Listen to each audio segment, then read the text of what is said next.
City boy, city boy. Ladies and gentlemen, it's your boy, Nate the Great, back with another video. And I just got done watching the Super Bowl, so you know I'm in a good mood because the Chiefs got their asses whipped, dog, whipped. That always is going to make me a happy man, all right? Now, today what we're going to talk about, you feel me, is how the WWE lost 3 million global viewers in just a month. All right. Now, if they had debuted at like 12 or 13 million, losing 3 million viewers, it might not be that much of a stain. Okay. It might not be too bad, right? But losing 3 million viewers when you debuted at 5.9 is just a testament to everything that I say on this channel about how the WWE product is currently just ass. Okay? There's no possible way that the current product can get anybody excited for what is to come. When you think about back in the day, all right? I will be that guy right now. When you think about back in the day, okay? When you think about the Attitude Era, the Ruthless Aggression Era, even the PG era, okay? Even that era, right? You always had a reason to tune in the next week. You always wanted to see, all right, well, how will these storylines develop? What's going to happen? Whether it was the mid-card guys, whether it was the main event guys, they always had something to do, okay? They were always, in some kind of shit with somebody. Somebody was talking shit. Somebody was trying to get at them. Somebody was trying to get over on somebody. You know what I mean? There was always something going on story-wise, okay? And every single episode ended with a hook that made you want to tune in to the next week. There were times where I was sitting at, you know what I'm saying? I would finish watching Monday Night Raw, right, as a kid. Some shit would happen at the end of the episode, and I'm sitting here, I'm getting the shakes.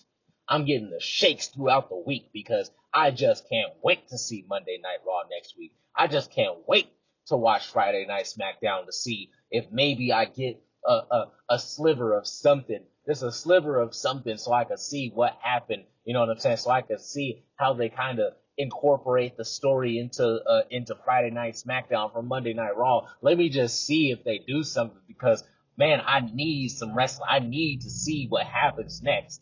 You don't get that feeling anymore, man. You just don't because everything is just wrestling, dog. All right? And they absolutely botched night one when it came to Raw on Netflix. How did they botch it, you may ask? Well, one, they only had 4 wrestling matches, okay? All 4 wrestling matches were 50-50 time-wasting bullshit matches, okay? And I did a review on the show, and I don't even remember everything that happened. You know what I'm saying? I remember Roman Reigns, right? That happened, right? Roman Reigns versus Solo Sikoa in the Uga Fala match in the tribal combat, whatever, right? I remember that happening. And I remember the ending of the show. Okay, I remember the Seth Rollins and CM Punk fight. But besides that, I don't really remember everything that happened. I think Rhea Ripley wrestled, right? Did she? I don't know. Who cares, right? It doesn't matter. It doesn't matter. All right. I think Rhea Ripley. Isn't that when she won the title back? I'm not sure. I'm not sure, and I really don't care. And that's the problem. How possibly could I care? Nothing story wise happened that night. Not only did nothing story wise happen, they also riddled the entirety of the show with advertisement after advertisement after advertisement. Now, if there was ever a time, okay, if there was ever a time where WWE needed to absolutely fucking chill on the advertisements, it was night one, okay? It was night one. But every single thing throughout the show was an advertisement. From when Hulk Hogan came out, fucking hawking his beer, right? From Roman Reigns after he won the Ulafala and he was backstage with Paul Heyman, and Paul Heyman was like, "Oh, my tribal chief, what we have to have a celebration, a coronation, this, that, and the other. We have to do it, right? When will you be back?"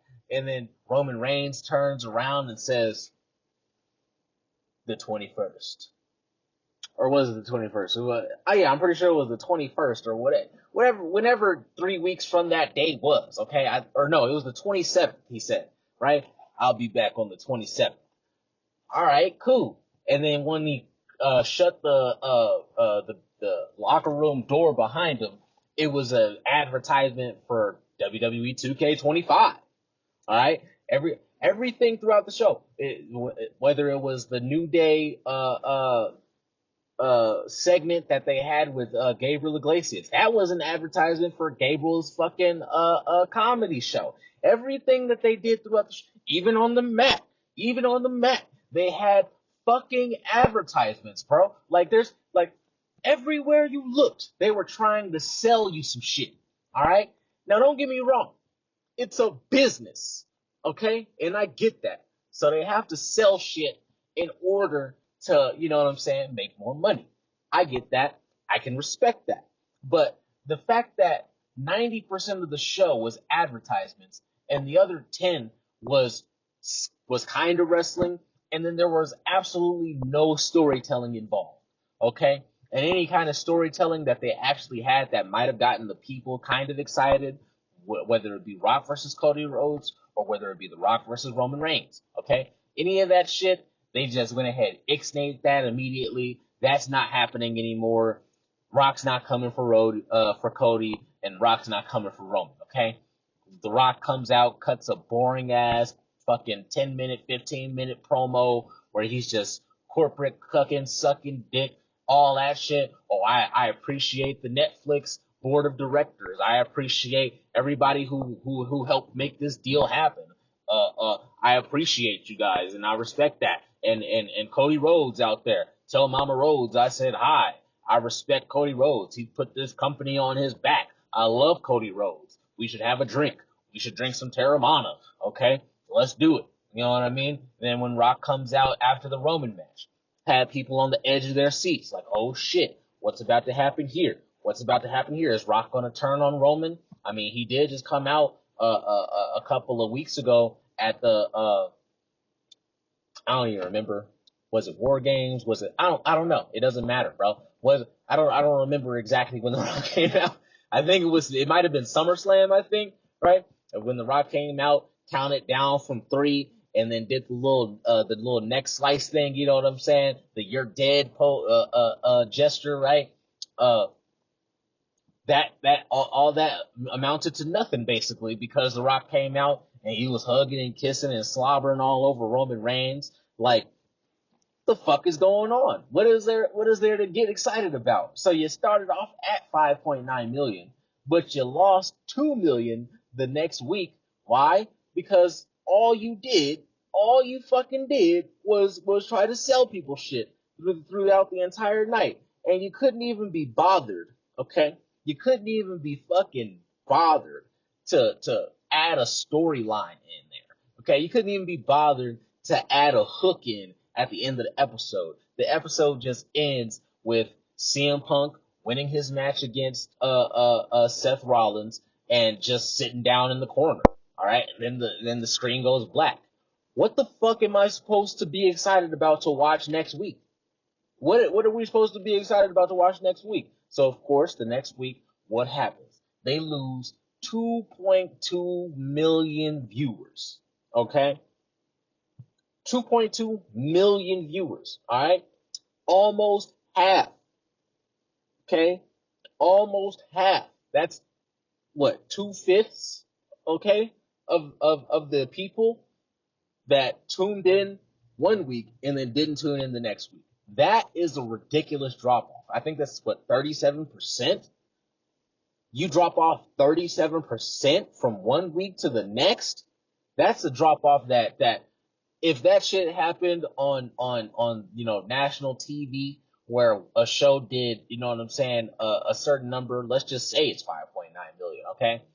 You know, on TV, especially these days, that's not too bad, okay? That's not too bad. That's something that, you know, is respectable on TV these days. But then the next week, when the show comes out, they don't drop off, what, 10%, 20%. They drop off 37%. They lose 2.2 million viewers the next week. You won't see that show the next week after that. You won't see that. You will not see that show the next week after that, bro. Oh, the show's been canceled. All right, mid-season, the show got canceled. Okay, that's exactly what should happen to WWE. There's no fucking way that Netflix is gonna spend $500 million every single year just to get what, two something million viewers? 2 something million viewers? That's not what they were promised. They were most likely promised, oh yeah, we'll probably, you know, easily be able to probably get 10 million in on the debut.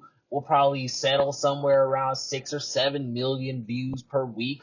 You know what I mean? So, you know, it really is going to be good, right? It really is going to be good for the product. There's going to be a lot more people buying Netflix subscriptions because why? Because they got to see.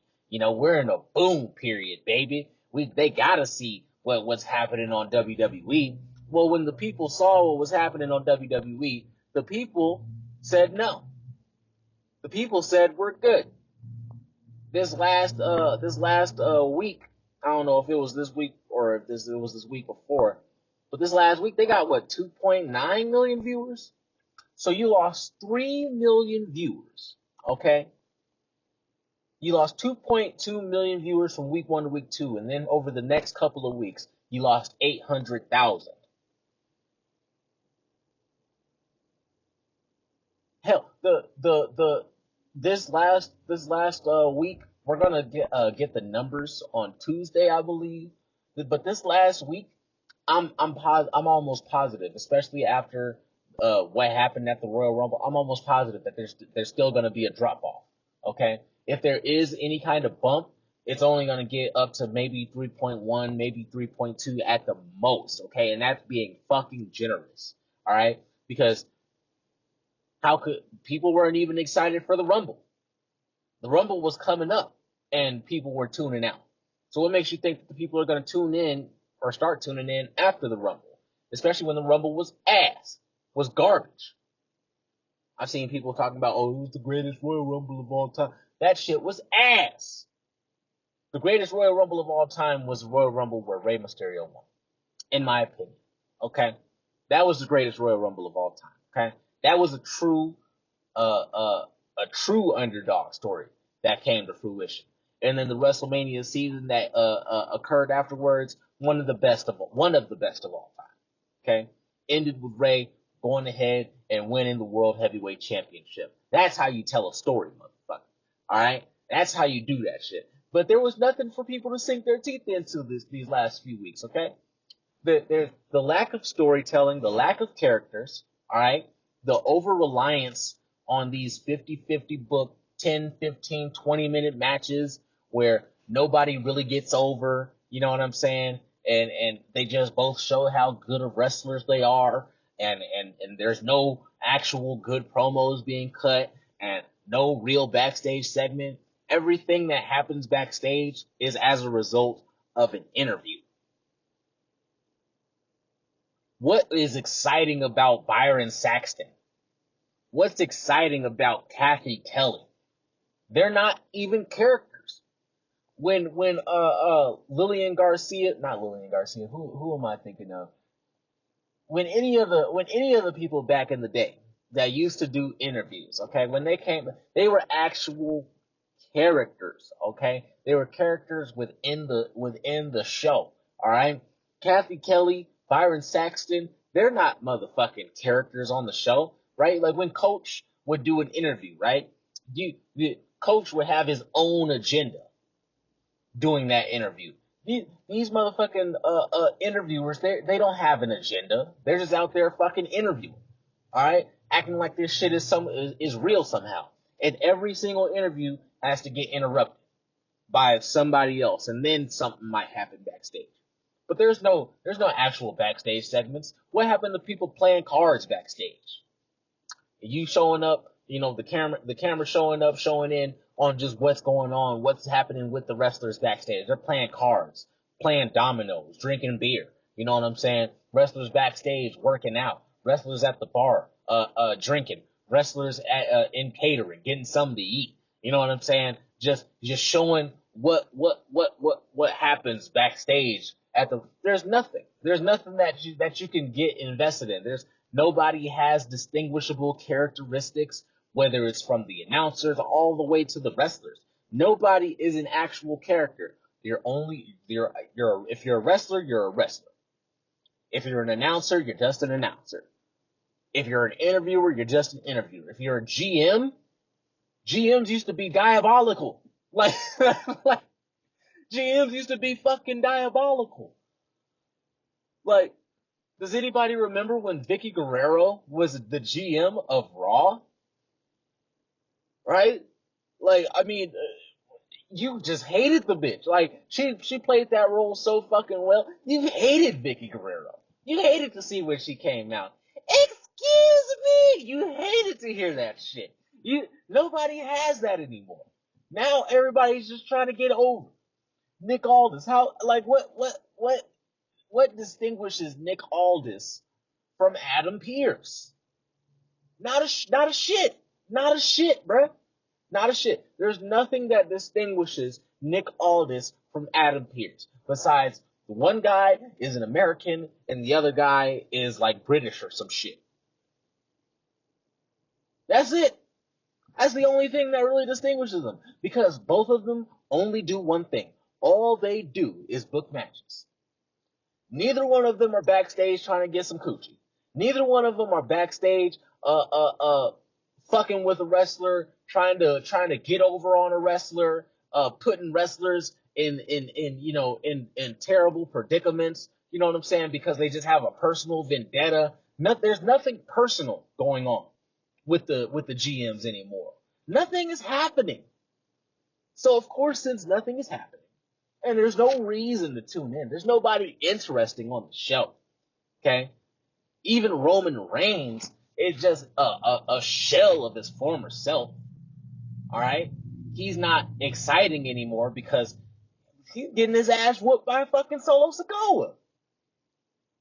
It takes fucking 20 minutes, 30 minutes for him to beat Solo Sikoa? His lackey? The guy that just went on a 50-fight losing streak, it takes you 20 minutes to beat him? And we're supposed to be excited to see Roman Reigns. There are no more big dogs in the yard. Nothing is happening, man. Who's the guy that the people are supposed to look at and be like, oh shit, you really don't want to fuck with that guy? Nobody. Even Braun Strowman's out here getting fucking beat up and destroyed by fucking Jacob Fatu. Like,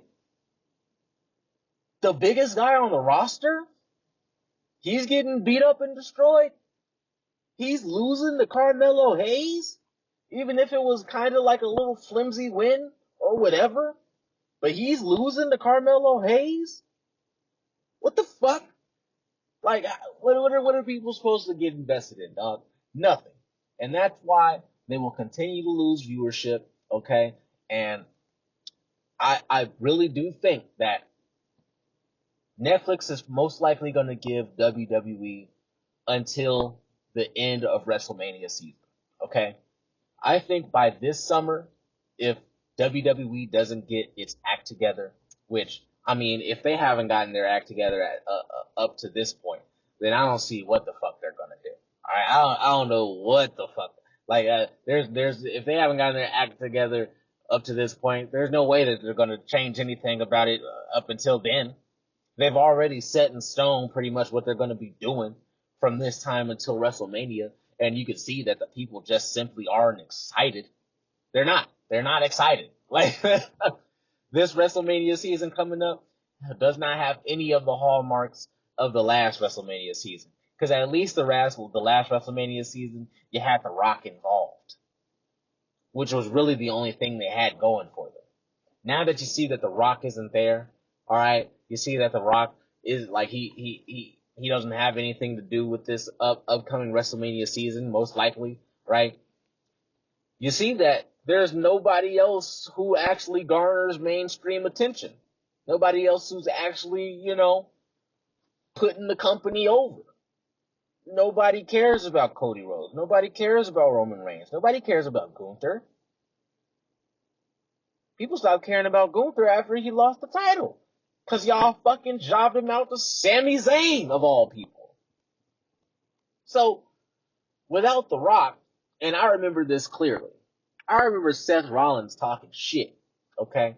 Talking about how, oh, well, we don't need The Rock, okay? The Rock is only coming back because the WWE is in a boom period. And we don't need The Rock to tell good stories. We don't need The Rock. Well, we're here now. The Rock has decided to bow out. And we're seeing, with The Rock going ahead and bowing out, there is nothing left of substance that the people can absolutely be excited for. Let me know what y'all think about how these motherfuckers, how Triple H, the worst booker in history, has to be at this point. Has lost 3 million viewers, and we will be back on Tuesday to talk about if they've, got a bump, or if they lost even more viewers, or if they're just stagnant, right? We'll be back. We'll talk about it. All right. Let me know what y'all think. Do y'all think that, Triple H needs to get his act together? Do you think that fucking there's any way that they can salvage anything going on before the end of WrestleMania season? Because I truly think that by WrestleMania season, if they don't get their act together, Netflix is going to ixnay this deal, and that'll be it. That'll be all. They'll have to head their asses back over to USA. And really, I don't even think USA should take them back. I don't think USA should take Raw back because, they pretty much shitted on them, gave them shitty ass fucking Friday Night SmackDown, and then just bounced off to Netflix. Like, I don't think USA should take them back. They screwed a 30-year relationship for some money. They just screwed it instead of actually putting in the work and the effort to make the show interesting. They just screwed over a 30-year relationship, burnt that bridge. Well, they didn't really burn it because they gave them Friday Night SmackDown, but who the fuck is watching that shit, right? They're stuck at like 1.4, 1.5 million. Like, so nobody's really watching that shit, right? Well, let me know what y'all think in the comments. All right, like and subscribe if you want to hear some more. And this has been your boy, Nate the Great, back with another one, and I'll see you in the next video. Peace.